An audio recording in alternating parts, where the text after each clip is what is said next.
복된 주일 이 시간에 여기까지 나오신 여러분을 위해 하나님의 크신 은혜가 함께하기를 진심으로 기원합니다. 우리는 계속해서 예레미야의 말씀을 대하고 있습니다. 오늘 말씀부터 해서 유다에 대한 심판에 이어서 열방에 대한 심판이 이어집니다. 오늘 열방에 대한 심판 중에서 가장 먼저 애굽에 대한 심판의 내용들을 살펴볼 텐데, 앞의 내용들을 간단하게 문맥을 살펴보고 오늘부터 읽게 되는 열방들에 대한 심판, 특별히 애굽의 심판을 통해서 교훈받을 수 있는 것들이 무엇인지 생각해 보도록 하겠습니다. 예레미야서의 기관을 잠깐 살펴보시면, 예레미야는 요시야 왕 13년부터 예루살렘 함락 때까지 약 40년간 활동했던 선지자인데, 그러니까 예루살렘의 멸망을 모두 다 지켜본 것입니다. 1차 포로, 2차 포로, 그리고 예루살렘 멸망까지 지켜보면서 하나님의 뜻을 계속적으로 전포하고 있었는데, 그 하나님의 뜻은 유다의 죄악으로 말미암아 심판받을 것이지만 하나님께서 70년 만에 그를 회복시키시고 참된 메시아 하나님의 나라를 이룰 것을 선포하고 있는 것입니다.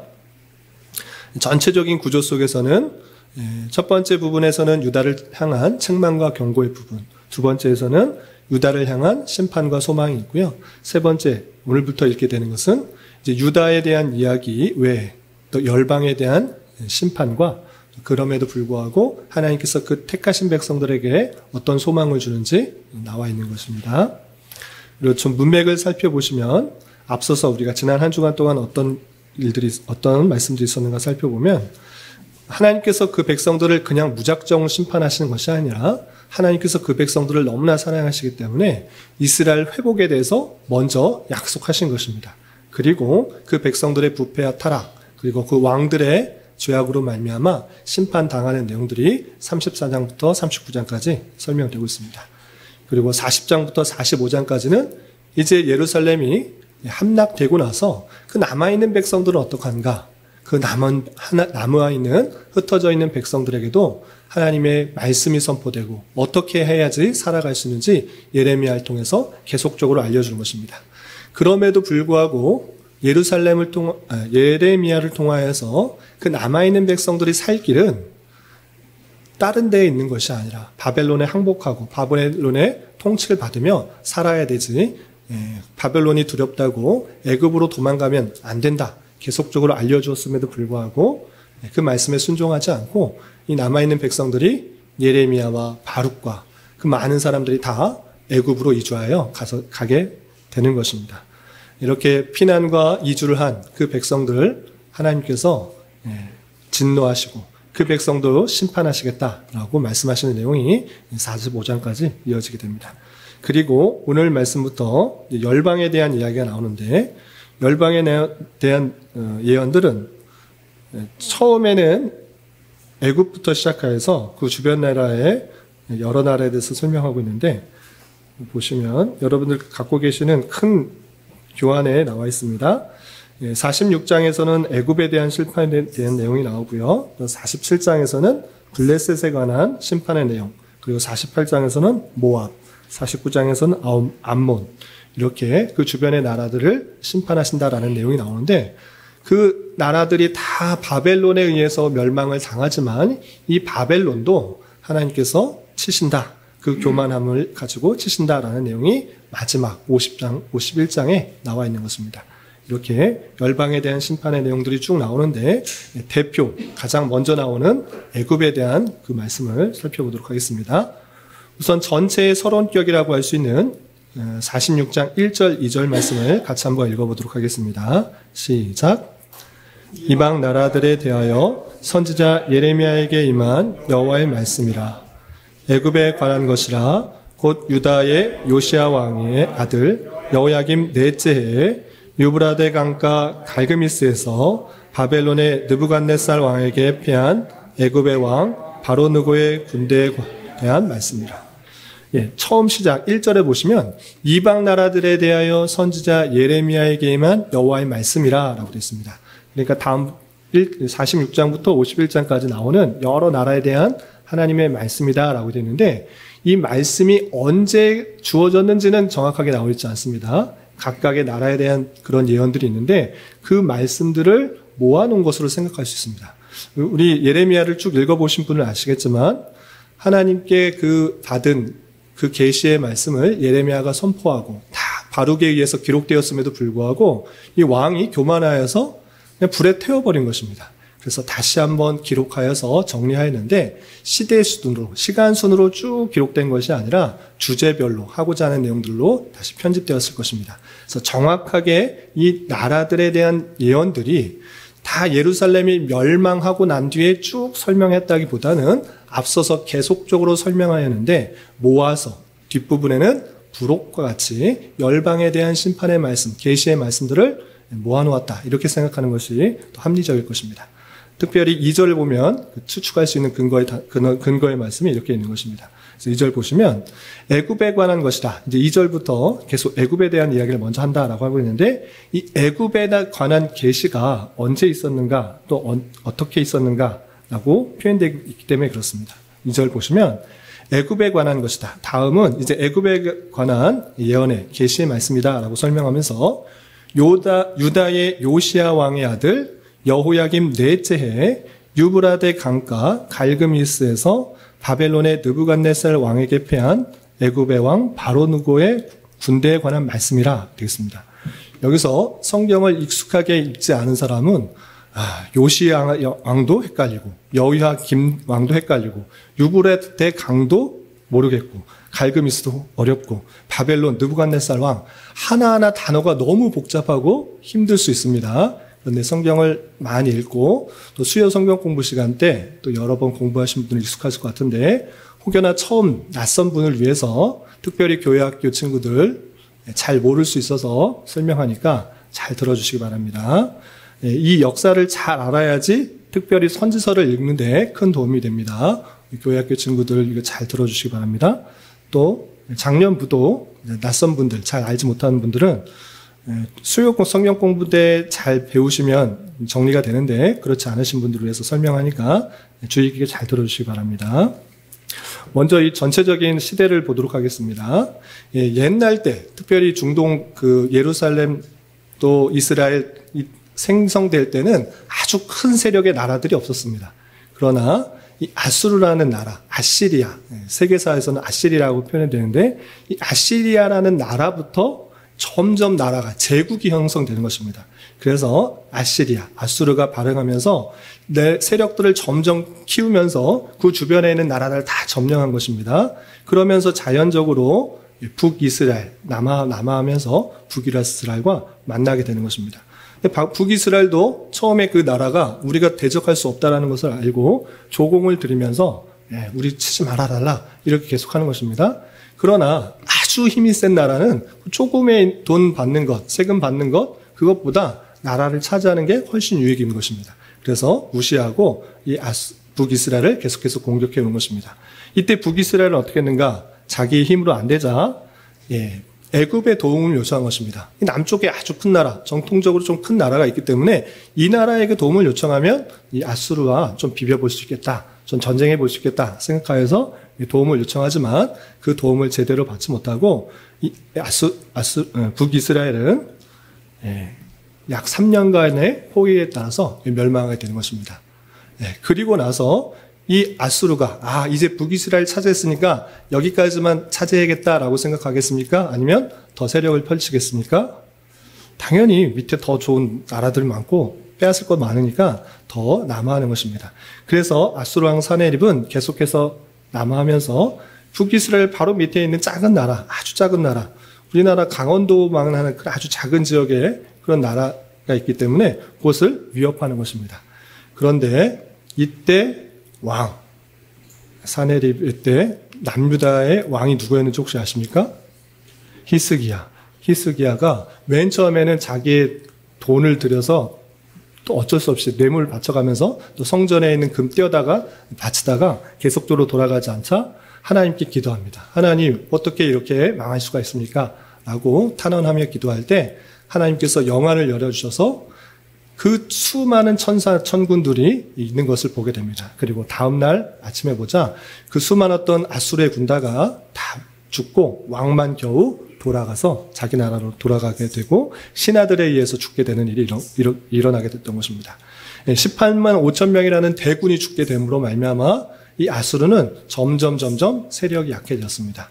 그리고 BC 612년경 그 아수르의 밑에 있었던 조그만 왕국이었던 바벨론이라는 나라가 이 아수르를 공격해서 다 없어뜨린 것입니다. 아수르는 멸망하고 이제 바벨론이라는 나라가 그 큰 땅을 차지하기 시작한 것입니다. 그런데 이 아수르라는 나라는 멸망했어도 왕은 겨우 살아남았던 것입니다. 그래서 그 아수르 왕이 어디로 피했는가?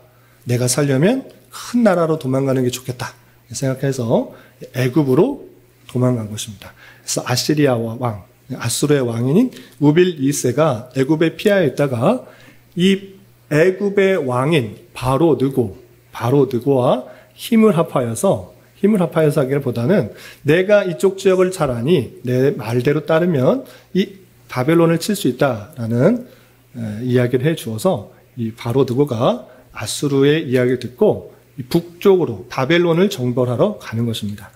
이때 바벨론을 정벌하기 위해서 지나가야 될 길이 어디였는가? 무깃도라는 것입니다.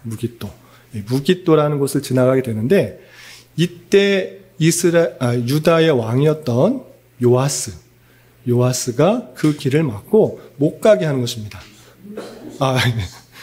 요시야 왕이 그 길을 가는 길을 막고 못 가게 하는 것입니다. 애굽이 쳐들어가면 당연히 이 남쪽 지역이 자기 지역이 애굽의 손아귀에 들어갈 것을 염려한 나머지 하나님께 묻지도 않고 바로 느고의 군대를 막아서다가 활에 맞고 죽게 되는 것입니다. 그리고 나서 요시야 왕이 죽고 나서 유다의 지도자들은 요시야의 마지막 막내 왕인 애굽을 싫어하는 반애굽 정책을 갖고 있었던 살룸을 왕으로 세우게 됩니다. 그리고 애굽은 지금 유다를 칠 생각은 별로 없고 지금 바벨론을 치기 위해서 계속적으로 올라가게 되는 것입니다. 그런데 그 바벨론을 치기 위해서 만나게 되는 그 전쟁의 장소가 어디냐? 이 갈그미스라는 곳입니다. 그래서 유브라데스 강, 그 강의 첫자락쯤에 있는 그 갈그미스의 지역에서 전쟁을 하게 됩니다. 근데 바벨론이 대군을 이끌고 애국 군대가 대군을 이끌고 바벨론과 만나게 되는데 누가 이겼겠습니까? 예상과 달리 바벨론이 이겼었던 것입니다. 그래서 애국군이 패배하고 이 바벨론이 큰 승리를 거두게 됩니다. 그렇지만 이 애굽의 바로 느고는 그 밑에 갈그미스 밑에 지역의 전체를 차지하면서 지중해 연안 국가들의 영유권을 차지하게 됩니다.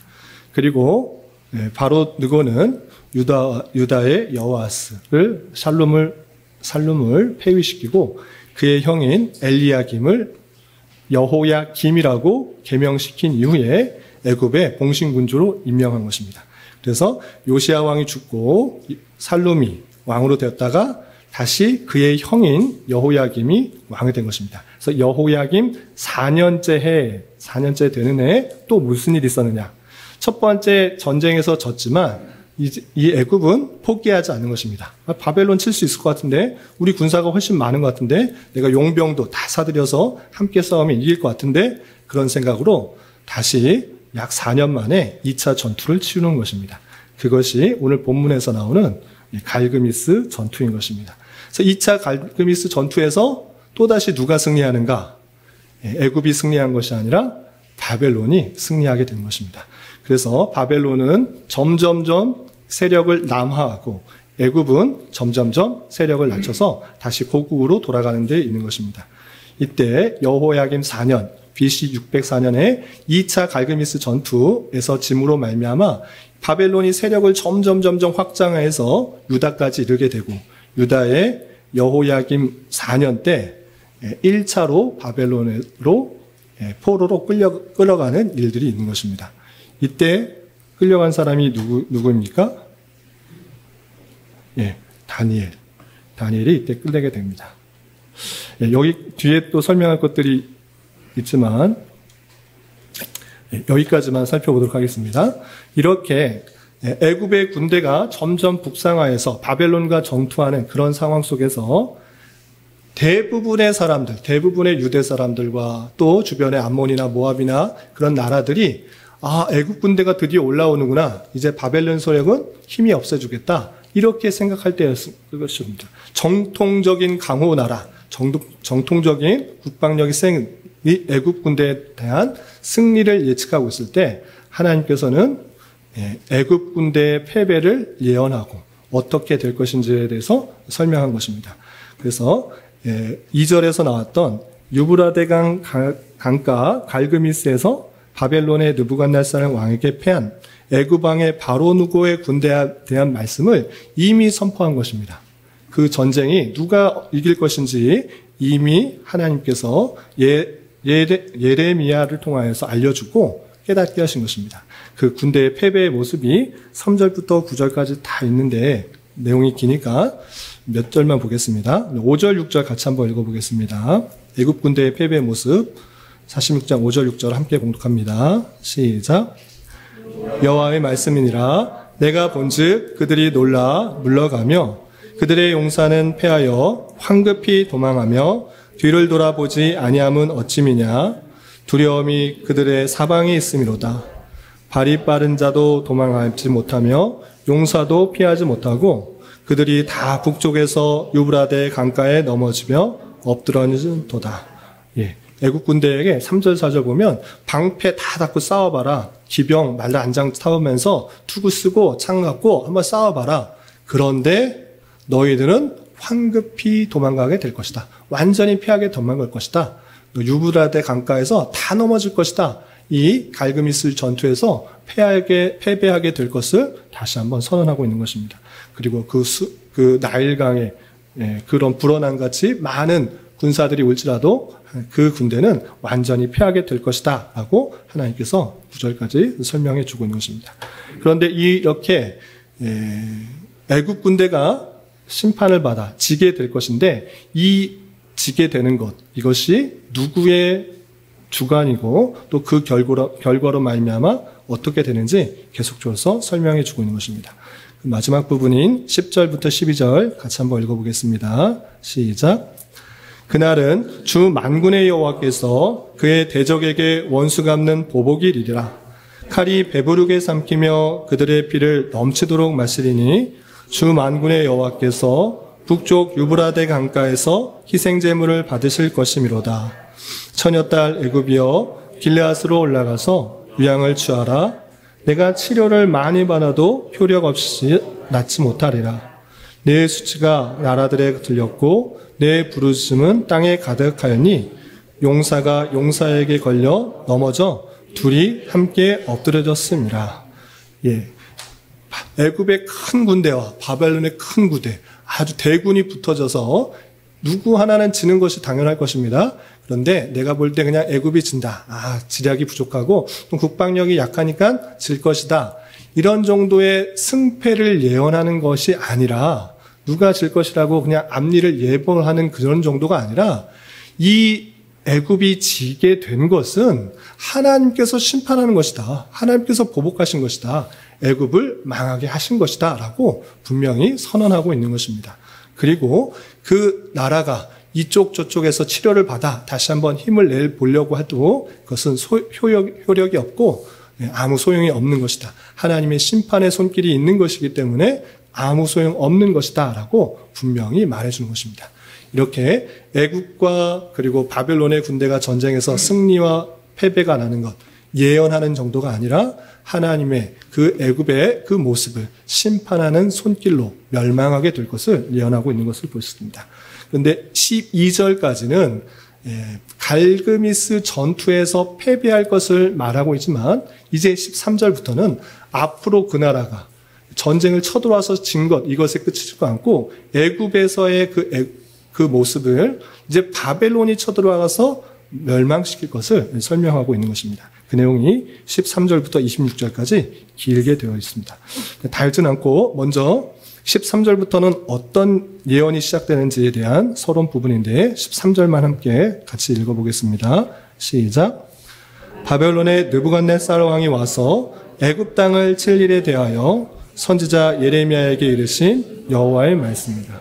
예언의 내용이 바뀌었습니다. 아까는 여호야김 넷째 해, 그러니까 갈그미스 2차 전투에 대한 예언이고, 그리고 지금은 이제 느부갓네살 왕, 바벨론 왕이 또 바뀐 것입니다. 그 왕이 애굽 땅을 칠 일에 대해서 말씀하신 것을 뒤에 붙여서 같이 설명하고 있는 것입니다. 그렇다면 어떤 내용들이 있는가? 14절부터 25절까지 길게 이제 바벨론 왕이 애굽까지 내려와서 아프리카 밑에까지 내려와서 그 나라를 차지하고 점령할 것을 말하고 있는 것인데, 이건 실제적으로 BC 568년, 그러니까 예루살렘이 멸망하고 나서 20년이 되지 않은 해 계속적으로 남아해서 애굽까지 치는 내용들을 설명하고 있는 것입니다. 앞서서 이렇게 될 것을 예언하고 있다는 것을 우리는 눈여겨봐야 될 것입니다. 다 알지는 않고 하나님께서 어떻게 심판하셨는지, 왜 심판하셨는지, 그리고 그 결과가 어떠한지 몇 가지만 살펴보겠습니다. 먼저 14절, 15절 심판의 주체의 내용을 같이 한번 읽어보겠습니다. 시작.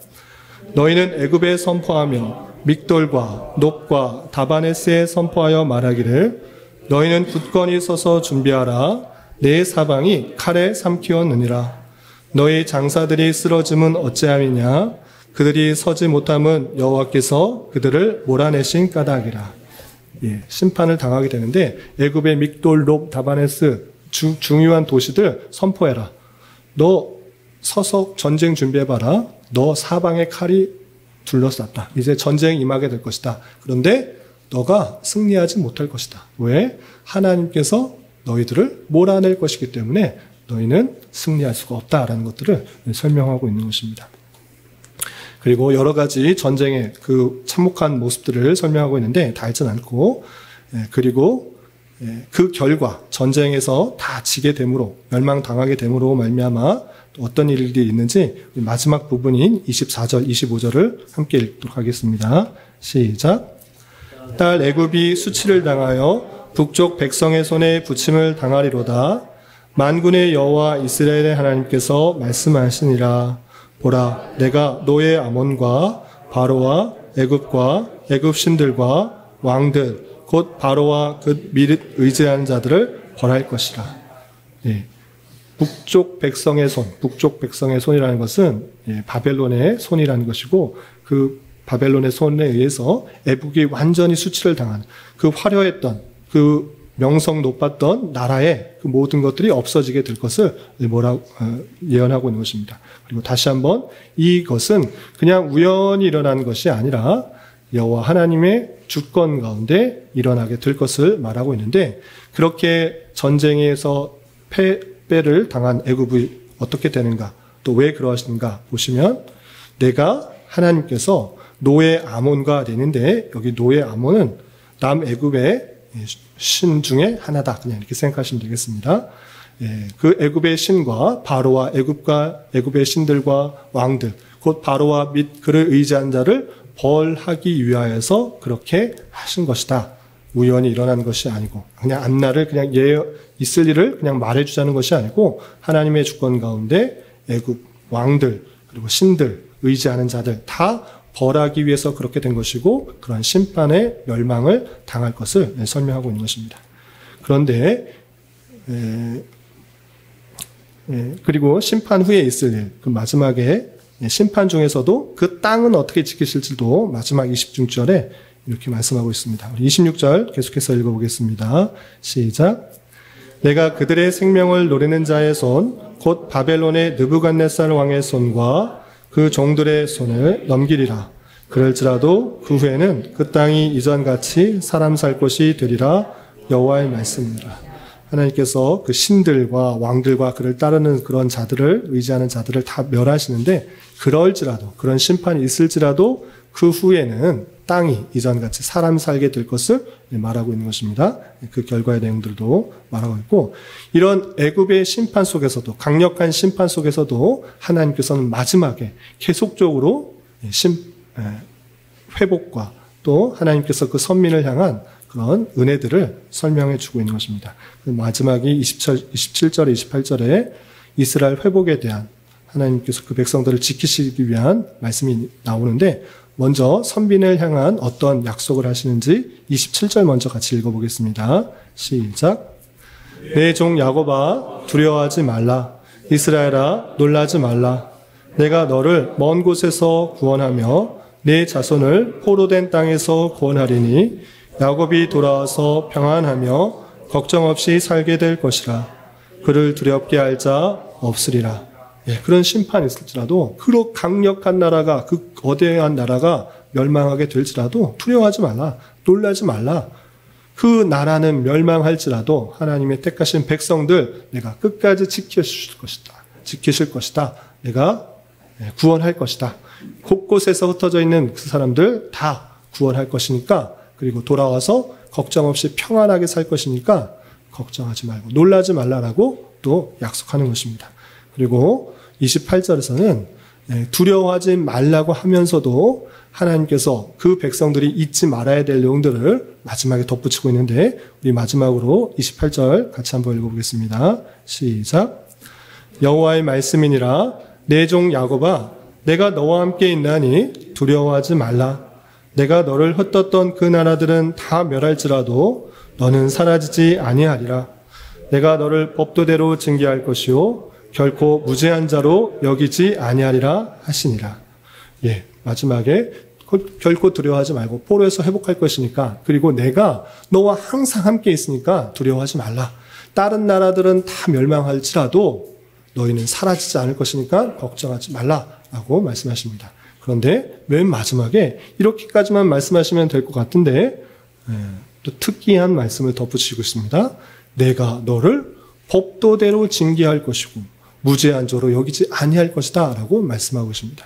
이 말씀의 뜻이 무엇인지 좀 이따가 생각해 보도록 하겠습니다. 여기까지가 46장인데 내용이 좀 길어져서 간단하게 교훈과 적용을 살펴보도록 하겠습니다. 교환을 참조해 주시기 바랍니다. 먼저 생각해 볼 것은 유다를 향한 심판에 이어 어떤 계시의 말씀이 기록되고 있는가 이 흐름들, 문맥의 흐름들을 잘 살펴봤으면 좋겠습니다. 하나님께서 이스라엘 백성들 부패하고 타락하였으니까 심판하신다. 그리고 나중에 구원하시겠다. 이 말씀만 하신 것이 아니라 그 덧붙여서 열방에 대한 심판 그리고 특별히 오늘에서는 애굽에 대한 심판에 대한 내용들이 나오고 있는 것입니다. 하나님께서는 이스라엘 백성들만 통치하시고 역사하시는 분이 아니시라 이 세상 모든 만물, 모든 나라, 모든 사람을 주장하시고 역사하신다라는 것들을 보여주는 말씀이다. 이렇게 생각할 수 있어야 될 것입니다. 그리고 그 사실을 예레미야만 알고 있어라 라고 하지 않고 예레미야를 통하여서 그 사실 좀 함께 깨달으라고 알려주고 있는 것입니다. 하나님은 우리만 생각하는 것이 아니라 모든 나라, 모든 사람, 모든 주권, 모든 만물을 주관하시고 역사하시고 통치하신다. 그리고 그것을 통해서 하나님의 뜻을 이루신다. 라는 것들을 보여주고 있다는 것입니다. 그러므로 말미암아 우리는 무엇을 깨달아야 되는가? 하나님께서는 계시의 말씀을 통해 그 백성들이 깨달아야 할 모든 것들을 알려주고 있다는 사실들을 잘 알아야 될 것입니다. 하나님께서는 그 백성을 향한 그 말씀들뿐만 아니라 모든 것을 주관하시고 또 역사하신다라는 그 사실을 통하여서 하나님께서 이 백성들이 꼭 알아야 될 내용들을 알려주신 것입니다. 특별히 이 애굽에 대해서 먼저 말하는 이유가 무엇인가? 이 남유다는 북이스라엘도 마찬가지로 이 어려움이 찾아오니까 큰 나라의 위협이 찾아오니까 당연히 애굽에 의지해야지. 애굽에 손 벌려서 애굽의 도움을 의지하여서 살아가야지. 그것이 나라가 살 길이다. 이렇게 계속적으로 생각하는 것입니다. 그러나 하나님께서는 예레미야를 통해서 다른 선지자를 통해서 계속 알려준 것입니다. 너희들 애굽 의지하지 마라. 왜 그걸 의지하냐? 애굽 내가 심판할 것이다. 멸망할 것이다. 그 나라 군대 아무리 끌고 와도 가서 전쟁에서 칠 것이다. 그런데 너는 자꾸 왜 애굽을 의지하냐? 라고 말씀해 주는 것입니다. 이 말씀을 통해서 우리는 하나님께서는 우리에게 필요한 것들을 이미 성경 말씀을 통해서 분명히 알려주시는 하나님이다 라는 사실들을 분명히 알아야 될 것입니다. 예레미야 선지자가 하나님의 뜻을 받고 분명히 알려주고 계시했음에도 불구하고 이스라엘 백성들의 잘못, 루는 무엇인가? 귀담아 듣지 않았다는 것입니다. 하나님께서 알려주시는데 애굽 의지하면 안 된다는 것, 그것은 쓰러질 것이고 허망한 것이라는 것을 알려주었음에도 불구하고 눈에 들어오지 않고 내 생각, 내 계획, 내 판단, 세상적인 방법, 합리적인 수단을 통하여서 이 일을 해결해 나가려고 하는 것, 그것 잘못된 것이다 라고 일깨워주는 것을 우리는 깨달아야 될 것입니다. 우리는 성경 말씀을 통해서 우리가 어떻게 구원을 얻는지뿐만 아니라 우리가 이 땅에서 어떠한 삶을 살아가야 되는지 모든 것이 다 담겨 있다고 고백하는 자입니다. 성경에 대해서 그렇게 고백하는 자입니다. 성경에서는 우리가 좀 부족해. 현대 시대에서는 살아갈 것은 너무 안 맞는 내용이야.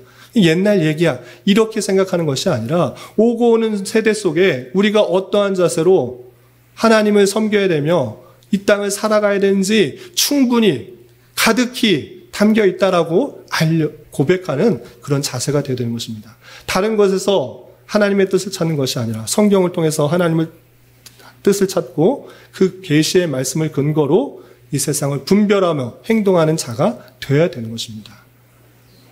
우리에게 앞으로 5년 뒤, 10년 뒤, 20년 뒤 내가 어떤 직업을 택하고 내가 어떤 사람을 만나야 되고 무엇을 해야 되는지 안 알려주시는 이유는 그것이 우리에게 도움이 되지 않기 때문에 그렇습니다. 우리에게 필요한 것들은 다 알려주신 것이고 주님께서 언제 오시는지 그 정확한 때를 알려주시지 않는 이유는 그것이 우리에게 전혀 유익이 되지 않기 때문에 그렇습니다. 필요한 것들은 다 알려주시는 것입니다. 성경을 통해, 문맥을 통해, 그 교훈을 통해 어떠한 자세로 살아가는지 다 알려주는 것이지 너는 무슨 직업을 가져야 된다. 너는 무슨 일을 택해야 된다. 넌 무슨 대학에 가야 된다. 이런 것을 알려줄 필요가 없는 것입니다. 그런 것이 유익이 되지 않기 때문에 알려주지 않으시는 것이고 우리가 알아야 될 그 모든 내용은 성경에 충분히 분명히 확실히 기록되어 있는 줄 알아. 하나님의 계시의 말씀을 부지런히 읽고 교훈받고 이 세상을 분별하며 내가 어떻게 살아야 되는지를 잘 깨달을 수 있는 우리가 되어야 될 것입니다. 이런 성경의 자세로 하나님 말씀을 잘 배우고 그 계시의 뜻, 그 하나님의 말씀에 따라 세상과 삶을 되돌아볼 수 있는 우리 모두가 될 수 있기를 진심으로 기원합니다. 그리고 느부갓네살을 통하여서 결국 징벌하시겠다라는 자들은 누구인가? 바벨론의 왕을 통하여서 애굽을 친다. 구체적으로 25절과 26절을 보면 바로 왕들, 신들 그리고 그를 따르는 자들을 심판하는 것입니다.